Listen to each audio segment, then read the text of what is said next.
Bismillahirrahmanirrahim. Assalamualaikum warahmatullahi wabarakatuh dan selamat sejahtera. Apa khabar semua? Dan pada petang yang berbahagia ini, saya ucapkan selamat datang ke sesi Sembang Santai Projek Akhir, yang mana pada petang ini kita akan membincangkan cara mudah sedia laporan projek akhir.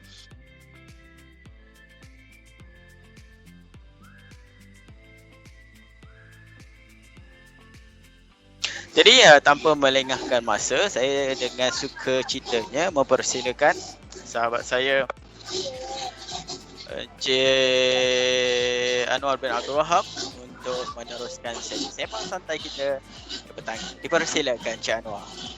Okey. Terima kasih kepada saudara moderator Cik Muhammad Rizal bin Abdul Rahim. Okey, metodologi is method bagaimana kita laksanakan kajian yang membincangkan bab ini secara ringkas. Okey, dalam metodologi ni apa yang tuan-puan buat? Apa persediaan yang tuan-puan buat? Biasa tengok kan kita ada satu chapter yang mengatakan okey, pertama sediakan bahan, lepas tu buat sambungan bahan ataupun buat reka bentuk kajian. Perkara-perkara tu yang kita akan terangkan. Jadi buat metod yang sama macam yang saya terangkan tadi, listkan dulu chapter, make sure pastikan chapter tersebut adakah dia betul duduk dekat tempat yang betul. Kalau chapter tuan-puan contohnya sambungan produk, dia duduk dekat topik bahan ataupun material, jadi dia salah. Itu tujuan kita buat senarai tajuk. Pendekatan yang sangat mudah adalah melalui senarai tajuk. Itu yang terbaik untuk metodologi kajian. Metodologi kajian ni sebenarnya kalau kita list elok-elok, dia lebih kepada penerangan berkenaan produk kita. Boleh tuan-puan nak masukkan kajian yang lepas berkenaan metodologi kajian metodologi orang sebelum ni, tapi saya tak galakkan. Lebih baik tuan-puan cerita apa yang tuan buat untuk kajian ini daripada A sampai Z which is kemuncak dia sehingga pelaksanaan ujian ataupun testing. Kena masuk dalam metodologi kajian. Jangan cerita dekat metodologi kajian penghantaran report disemak oleh Encik Zamri, disemak oleh Tuan Norafidah. Tolonglah tuan-puan. Kita metodologi kajian ni kita cerita sampai pelaksanaan ujian dia. Tuan-puan laksanakan ujian tu. Ujian apa, mengikut standard apa, sudah. Itu cerita dia. Dan dalam metodologi kajian juga banyak gambar. Jadi untuk letak gambar, letak jadual, make sure gambar dan jadual ada cerita di dalam perenggan yang tuan-puan tulis. Jangan tiba-tiba cerita pasal batu-batu, bamba-bamba, tiba-tiba keluar gambar batu-batu. Orang pun cakap, ini gambar apa? Nampak macam batu-batu, nampak macam kek, nampak macam bukan. Tak ada. Jadi tuan-puan kena kod berdasarkan rujukan ataupun berdasarkan gambar figure 1. Jadi kita tahulah gambar batu-batu berdasarkan jadual 3. Okey, itu adalah reka bentuk konkret saya, nisbah yang saya guna. Jadi kita buat benda tu. Apa yang kita cerita dalam perenggan, dia akan keluar dekat gambar rajah. Apa yang kita letak gambar rajah, kita letak jadual, kita letak apa-apa saja, dia mesti ada cerita dalam perenggan. Jangan tiba-tiba gambar rajah tu wujud. Saya tak nafikan pelajar memang ambil mudah metodologi kajian. Ingat, metodologi kajian bukan lab sheet. Lab sheet ni maksudnya bukan saya cakap sheet yang tuan-puan faham buruk kan. Lab sheet ni panggil apa bahasa Melayu? Helaian makmal. Ya, helaian makmal. Metodologi kajian ni bukan helaian makmal. Okey, pertama sediakan bahan, ke prosedur apa-apa, bukan macam tu. Metodologi kajian ni cerita yang tuan-puan buat sepanjang kajian. Apa yang tuan-puan buat? Okey, letaklah gambar tuan-puan sikit, bagi kredit sikit. Kalau tengah bancuh konkret tu, letak gambar sikit, tengah nampak muka tuan-puan. Tapi elakkan gambar-gambar yang pelik-pelik. Ada tunjuk piece lah, tunjuk yo lah. Tak ada orang bancuh konkret, tak ada tunjuk piece yo apa semua. Dia buat senyum. Ya, tak ada. Senyum boleh Encik Rizal. Itu kredit. Saya pun senyap-senyap, saya pun masuk kredit dalam saya punya research. Saya pun rasa tak ada gambar saya, mana boleh. Gambar mesin lagi banyak. Kita masuklah 1-2. Menyatakan itu research kita, laporan kita. Okey. So untuk metodologi kajian ni saya rasa dia sama macam topik-topik sebelumnya, senaraikan dan tentukan yang mana topik utama dan topik subtopik. Okey, Encik Rizal untuk bab 3. Encik Anwar, metodologi ni adalah perkara yang kita rancang, maksudnya masa projek 1, betul? Ya, betul. Kan, maksudnya semasa kita menyediakan metodologi, kita dah kenal pasti bagaimana kita nak laksanakan, jenis-jenis kajian yang terlibat dan bagaimana kita nak mencapai objektif yang kita listkan pada bab 1 tadi.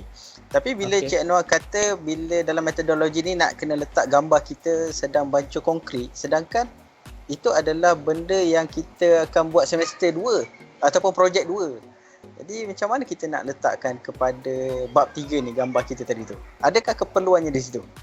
Okey, untuk soalan yang Cik Rizal tanya ni, bagi FYP 1. FYP 1 dia sampai chapter 3. Maka untuk metodologi kajian sepatutnya dia dah listkan main topik ataupun subtopik yang dia nak buat. Contohnya kalau dia buat pasal pasal sesuatu produk, dia mesti ada material. Okey, kemudian dia ada method. Method ni kaedah, sama ada dia nak buat penyambungan ataupun dia nak buat bancuhan ataupun dia nak buat nisbah apa semua ke. Jadi kita listkan dulu topik tu semua, apa yang kita nak buat. Tapi untuk FYP 1 dia dah make sure kalau method dia nak pakai method mana, according to standard mana. Itu yang dia nak kena kenal pasti. Dia tak perlu masukkan lagi. Untuk FYP 1 dia tak perlu masukkan gambar apa semua lagi. Tapi dia macam satu list ataupun perancangan apa yang dia nak laksanakan untuk FYP 2. Untuk bila FYP 2 dia dah bermula, dah hampir komplit, saya rasa dia memang rasa nak masuk. Contohnya dia nak buat material menerangkan pasal simen, batu ke apa ke, ataupun bahan-bahan yang dia buat alga ke apa ke, dia mesti nak tangkap gambar alga tu masuk dalam report dia. Maksudnya gambar mungkin FYP 2. Jangan assume apa yang saya cakap ni terus boleh guna. Kita kena nilai yang macam Cik Rizal cakap tadi. Kenal pasti. So pentingnya bab 3 ni dia menentukan sama ada objektif kita itu dapat dicapai ataupun tidak.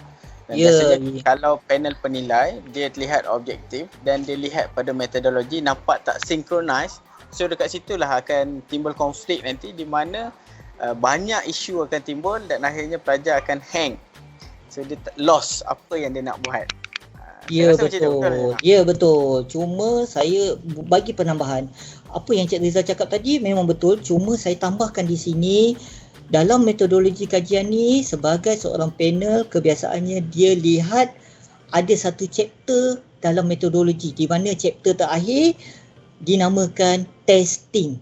Testing apa yang you all buat? Kalau dalam objektif menentukan kekuatan ataupun menentukan kualiti air melalui ujian pH atau BOD. Tiba-tiba dekat testing, you all buat ujian lain ataupun tuan-puan buat ujian lain. Maka macam Cik Rizal cakap tadi, dia tak synchronize apa yang kita dah explain dalam objektif. Secara automatik, objektif tak mampu menyelesaikan problem statement. Dia sebenarnya research ni satu kitaran. Bab 1, 2, 3, 4, 5. Dia satu kitaran. Berkait lah. Ya betul. Ya betul. Pelajar ada soalan lain? Dialu-alukan. Jangan rasa saya orang yang garang. InsyaAllah saya cuba raikan sebaik mungkin. Kita santai-santai je petang ni. Jangan serius-serius sangat. Ya, jangan tak cakap alon cik cakap kuat-kuat macam marah. Saya memang cakap macam ni. Kalau saya buat kelas di bilik saya ni, Puan Imamah, Cik Hafizul Hadi dan Puan Mistia mesti off kelas. Cancel. Sebab suara saya memang untuk bilik ni. Mereka, saya dah beritahu suara saya macam ni. Saya lahir-lahir memang saya tertelan mic kot saya rasa. Okey, pelajar boleh tanya. Penyelia pun saya mengalu-alukan soalan. Cik Zamri ada soalan? Ada perkongsian? Okey, kita buka kepada soalan sekiranya ada pelajar-pelajar yang ingin bertanyakan soalan, apa saja soalan-soalan yang berkaitan dengan topik kita pada petang ini boleh terus diajukan. InsyaAllah kita akan selesaikan dengan santai-santai je petang ni. Assalamualaikum Cik. Ya, siapa di sana? Kenalkan diri dahulu. Saya Nur Farzana. Okey, Fazana. Silakan Fazana. Nak tanya Cik, kalau kita dah dapat objektif, objektif kita dah tetap untuk FYP1, tiba-tiba bila dah sampai FYP2 tu, tiba-tiba kita rasa macam objektif tu macam kita dapat idea baru kan, lepas tu tiba objektif tu kita nak tukar, boleh ke? Macam tu. Okey. Boleh ke objektif ditukar selepas masuk ke projek kedua? Terima kasih Okey. Encik. Okey, sama-sama. Okey, terima kasih kepada Nur Farzana yang bertanya. Okey, untuk makluman tuan-puan, okey, berkaitan objektif boleh ditukar ataupun tidak, dia sebenarnya atas kebijaksanaan tuan-puan, atas kaedah tuan-puan, atas kemesraan tuan-puan ataupun bagaimana tuan-puan menyelesaikan masalah ini untuk tukar objektif ini dengan penyelia. Okey, tuan-puan kena faham, kadang-kadang kita rasa objektif kita tukar tu betul. Tapi di peringkat penyelia, ada yang memang lebih arif. Objektif itu tidak memenuhi SMART yang saya cakap. Dia tidak spesifik, dia tidak boleh diukur, dia bukan realistik, dia tidak memenuhi kriteria untuk tuan-puan sebagai pelajar diploma, ataupun dia mengambil masa yang sangat panjang. Namun tuan-puan boleh berbincang. Saya tak boleh nak cakap di sini ia boleh ataupun ia tidak boleh. Dia bergantung kepada yang saya maklumkan tadi, SMART. Di peringkat penyelaras, untuk pengetahuan tuan-puan, macam saya sebelum ni sebagai penyelaras, apabila penyelia bersetuju objektif ditukar, maksudnya kami penyelaras meneruskan apa yang dibenarkan oleh penyelia. Saya rasa saya jawab soalan itu, Nur Farzana binti Arsan. Ya Encik, terima kasih. Cuma mungkin Sama-sama. apabila satu objektif itu diubah, dia akan melibatkan perubahan metodologi, kajian-kajian yang terlibat. Kita tak boleh ubah objektif semata, yang lain kita tak usik sebab benda tu berkait. Ya, betul. Saya setuju tu Encik Rizal. Sebab tu pelajar, maaf saya bercakap di sini, ada pelajar memikirkan untuk fikir objektif ditukar saja. Mereka tak fikirkan sebenarnya mungkin penyelia telah merancang sesuatu, ataupun penyelia dah booking dah makmal konkret bulan ni sampai bulan ni pelajar saya akan masuk. Tiba-tiba tuan-puan nak tukar objektif untuk gunakan makmal di luar. Jadi dia melibatkan sesuatu benda di luar kotak pemikiran penyelia. Jadi banyak faktor kena fikir benda tu. Okey, Cik Noh, kita ada satu soalan dari Rafiuddin. Ya, Di silakan. ruangan chat. Beliau kata kalau objektif to study, bagaimana ya? Boleh ke kita letak to study dalam objektif kita? Okey, objektif to study. Maksudnya di sini to study about macam tu. Lebih kurang. Okey. Okey, untuk bab ini, untuk to study about the, contohnya about the strength apa semua, saya rasa lebih baik tuan-puan scopekan terus, limitationkan terus study dekat bahagian mana. Kalau nak study pasal BOD, study pasal BOD, pasal PH, pasal PH. Ingat, saya dah jelaskan tadi dekat skop kajian. Bila tuan-puan bagi ruang yang besar untuk panel serang tuan-puan, maka bersedialah dengan idea-idea yang sangat besar untuk menjawab soalan panel. Jadi pelajar saya biasa nasihatkan, jangan bagi ruang yang besar untuk panel menyerang kita. Kita skopkan ruang yang sangat kecil. Kalau nak study strength, to study the strength of the brick, to study the strength of the concrete, boleh. Tapi kena fikir apa yang tuan-puan nak study. Adakah study itu boleh diukur? Yes. Itu persoalan dia. Macam saya cakap tadi, study suatu benda yang adakah dia boleh diukur. Kalau saya lebih baik to determine. Saya suka, ya betul, terus dapatkan. Tapi di peringkat CLO, PLO, saya rasa kita ada orang yang lebih arif dalam bab ni. Saya minta Encik Zamri mungkin boleh pernah bagi idea, adakah to determine ni di bawah CLO apa, atau macam mana Encik Zamri, mohon membantu saya. Okey, kita bagi Cik Zamri 2-3 minit untuk bagi idea. Untuk perkataan ni biasa kita verb. Biasanya study ni biasanya untuk tajuk projek sesuai lah. Kalau untuk objektif dia tak sesuai. Sebab study ni dia besar. Ya, betul. Kita kena pilih verb yang menumpu, yang fokus. Macam determine, compare, identify tu, itu benda yang menumpu. Lepas tu ada lagi lah measure, menumpu, measure apa. Yang kalau study ni besar, jadi kalau awak punya objektif study, tajuk awak macam mana pula? Jadi kalau dia dijadikan tajuk projek boleh. Macam contohnya dia beri memang biasanya kalau kita benda yang macam contohnya kita buat satu bentuk yang general sedikit dia punya kajian kita tu. Contohnya biasanya kita buat kajian yang bukan product based, biasanya kita akan gunakan study. Kajian-kajian lah, kajian case dan sebagainya. Okey, terima kasih Cik Zamri. Kita kembali kepada saya setuju dengan Cik Zamri tu. Itulah sebab kita sekarang ni saya open, benda ni santai. Cik Rizal pun boleh cakap, Cik Zamri boleh cakap, pelajar pun boleh bercakap, tak ada masalah. Sebab saya dah bagi tahu ini peringkat perkongsian ilmu. Sebab Cik Rizal cakap saya pakar tadi, sebenarnya saya dah duduk bawah meja dah. Takut saya dengar perkataan tu. Saya ni hater mana sangatlah. Pakar gebang boleh, bukan pakar sembang sudah pasti orang yang kita pilih untuk berkongsi ilmu ni adalah orang yang pakar, orang yang expert dalam bidang.